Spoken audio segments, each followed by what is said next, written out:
నంద్యాల పట్టణంలోని 1.40 కోట్లతో పద్మావతి నగర్ నూతన సీసీ రోడ్లను మైనారిటీ శాఖ మంత్రి ఫరూక్ లాంఛనంగా పూజ చేసి ప్రారంభించారు. తక్కువ సమయంలో నాణ్యత గల సీసీ రోడ్డును నిర్మించడంపై కాంట్రాక్టర్ను మంత్రి అభినందించారు.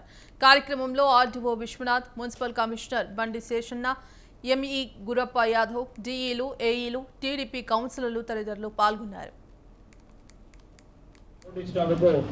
గౌరవ మంత్రుల వారికి అందరూ కలిసి కృతజ్ఞతతో సంతోషంతో ఆనందంతో మరొక్కసారి గట్టిగా చప్పట్లు రావాలి, మరొక్కసారి రావాలి గట్టిగా.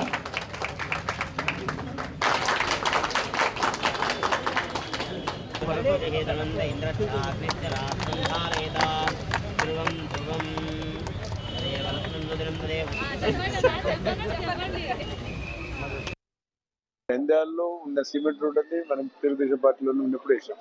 మొత్తం ఆ ప్రభుత్వం నివేశాలు నాకైతే ఐడియా లేదు, కానీ ఉండే రోడ్లన్నీ బై ఎలక్షన్లో ఎక్కడి దాకా వేసాము. ఫ్లైఓవర్ కాడిచి గవర్నమెంట్ కాలేజ్ కాడిచి ఆంజనేయ స్వామి గుడి దాకా వేసాం. అదేవిధంగా 2001 మున్సిపల్ మినిస్టర్ ఉన్నప్పుడు సిసి రోడ్ పాతది బాగాలేదు కాబట్టి మళ్ళీ దాని మీద ఫస్ట్ సిమెంట్ రోడ్ అదే నంద్యాలలో. అది ఎప్పుడో 1967-68 వేసాం. ఆ సిసి రోడ్ మీద మళ్ళీ సిసి రోడ్ వేయించాం గాంధీ చౌక్ వరకు. మళ్ళీ ఇటుపక్క బైర్బల్ స్ట్రీట్ కూడా అదే పరిస్థితిని ఆడ వేయించాం. మరి ఇక మహాత్మా గాంధీ గారి విగ్రహం కాడ నుంచి చూసుకోండి, మొత్తం ఎక్కడి దాకా వేసాము, నూనెపల్లి దాకా అంటే ఎక్కేదాకా వేసాము. ముందు ఆడదాకా సీసీ రోడ్ వేసాం.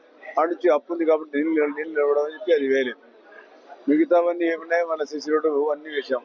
సీసీ రోడ్డు కాన్సెప్ట్ మంది ఎందుకంటే పర్మనెంట్గా ఉంటాయి. ఈ డాంబర్ రోడ్ అంటే దార్ రోడ్ వేసామంటే ఒక్క రాయి లేచిపోయిందంటే అన్ని లేచిపోతాయి. కాబట్టి సంజీవ్ నగర్ టు శ్రీనివాస నగర్ కూడా అయిపోతుంది. దానికి కూడా టెండర్లు పిలుస్తున్నారు. మొన్ననే అయిపోవాల్సింది.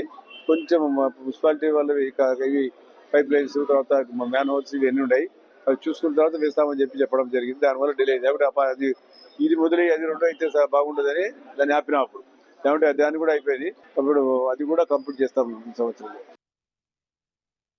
నంద్యాలలో ఉన్న సిమెంట్ రోడ్ అని మనం తెలుగుదేశం పార్టీలో ఉన్నప్పుడు వేసాం. మొత్తం ఆ ప్రభుత్వం నివేశాలు నాకైతే ఐడియా లేదు, కానీ ఉండే రోడ్లన్నీ